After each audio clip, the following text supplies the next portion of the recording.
Hi, it's Barbie, and welcome to the Middle of the Road. So today I wanted to tell you a little story. I got reminded of this little story when I heard that preacher, or those preachers, that Pete Hegseth decided to promote. Let's put it that way. And I just don't think that some of these gentlemen that are asking for us to go back to it's past the 1950s. They want to go back all the way to the 1900s. You know, the turn of that century from like 1899 to like 1901, 1902. They want to go back to that crap. So I thought that I would relay to them a little story about what life was like back then for certain people that decided that they wanted to be abusers of women.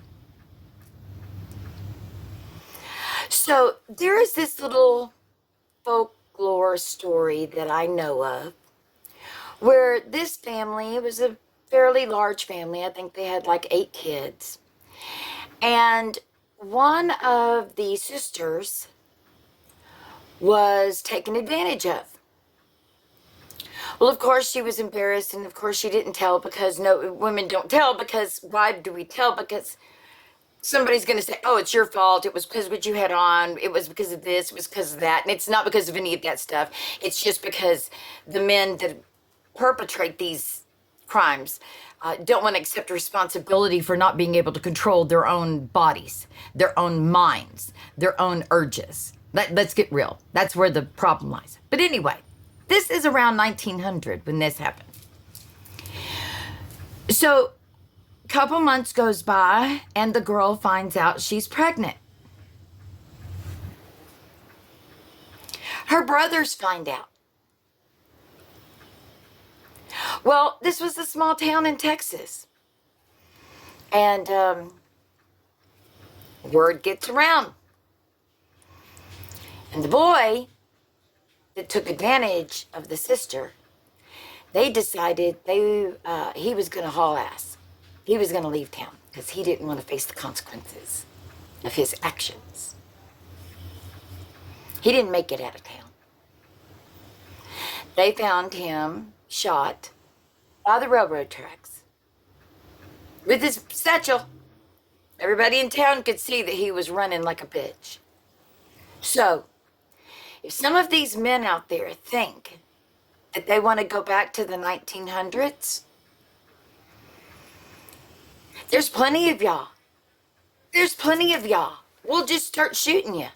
How does that sound? How about instead of you being able to go to prison for a little measly year or 2 or maybe 5, I mean, Ghislaine did what she did and she only got 20 years. I mean, really seriously, 20 years was all she got. So the hell with that bullshit. Y'all don't do anything to show justice to the women that these people, and also by not going and convicting these assholes to prison for multiple years, you're also giving the next guy the opportunity to go ahead and do it, because he's not going to get just a little slap. Just a little slap. No. So maybe if y'all want to go back to the 1900s, maybe we should go back to the 1900s. I think that's a great idea. This way we don't have to feed you.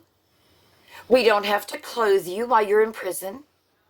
We don't have to worry about you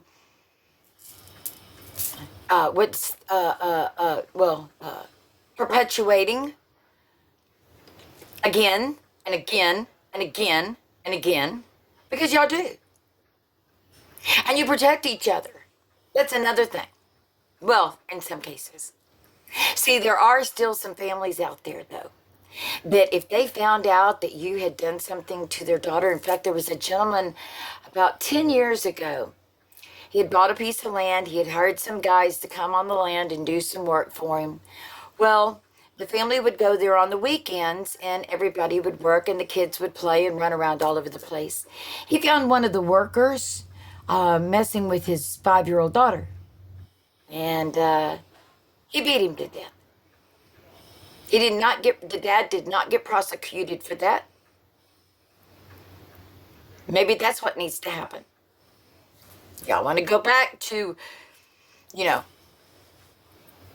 those times, so let's do it. Let's do it. There was 244 pedophiles arrested in Lubbock. 244. There was 10. Oh, and you know how many children were involved in the 244? 109 children. 109 children. Yeah. Why are we feeding them? Why are we clothing them? Why are we putting a roof over these people's heads? They're nothing but slime. They're not good for society. They're not good for anything at this point. They are ruined human beings. That's the way you have to look at it. Anyone who messes with a child. Sorry. Not my problem that you don't know how to control yourself and the general public. So, there's been other instances of people that there was a woman back in the 90s in California who her son went to summer camp and was abused. And so the guy was arrested. This was the 5th time he had been arrested for the same crime. He had gotten off the other 4 times. He'd gotten off. And she saw that him getting off was going to happen again. So that mom walked into the courtroom and she unalived him there in front of everyone. Did she go to prison? Yeah, she did. But she said she wasn't going to allow him to go out and assault another child because the justice system wasn't doing anything. They look at rape and child abuse as if it's something that people can just get over. And it's not that easy. And I wish sometimes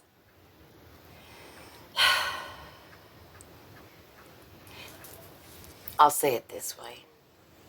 They say part of that